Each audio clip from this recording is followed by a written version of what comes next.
So I want to show you a trick now for masking to get cleaner, sharper lines. I've used this very nice yellow frog tape. I love this tape. It's translucent so you can see through it. It's low tack so it doesn't damage the surface of your painting. It just has a very unique feel to it that's different than normal masking tape. I've never liked tape so much. I don't know. I didn't think it was possible to love tape, but trust me, it's good tape. But what I want to show you now, I've laid this tape down. I've masked off a painted line that I made. And if I just went in now with paint and I filled in this area, there's a tendency for the paint to seep under the edge of your masked line here, and it creates that, I'm sure you know what I'm talking about, when you pull the tape up, there's these little goobers and the line is not clean, and it's very hard to fix, if not impossible. And there's a very easy way that you can avoid that. So what I'm going to do after I've taped my edge, I'm going to reach for my, I will show you.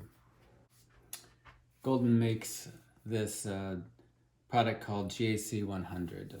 You could also use a matte medium, anything that's clear that you can paint on top of. You don't want to use a varnish or something like that. It looks white in the bottle, but it dries completely transparent. And what it's going to do for me is it'll seal that edge. But once it dries, I'll do probably 2 coats of it. And once it dries and I go over it with my paint, this edge net has been sealed with the GAC 100, and so the paint won't seep under the edge. And when I pull the tape off very carefully, there's going to be a very clean edge, very sharp, just what I want. So let's move to the next step, and I'll show you.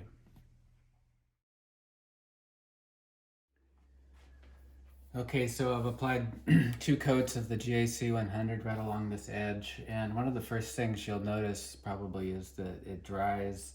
The finish is a little bit different. It's a little glossy compared to just the straight acrylic paint, and I wouldn't worry about that. If you plan to varnish your painting, all of that will even out, and you won't notice any difference at all. I'm going to go in now. I'm going to paint this area. And probably in the end, even if I don't varnish it, I'm not going to notice that slight difference there in the finish. But if you're worried about it, it's something to consider, especially if you don't plan on varnishing your painting. I think that acrylic paintings benefit a lot from a coat of varnish. So that's that. Now let's get to painting.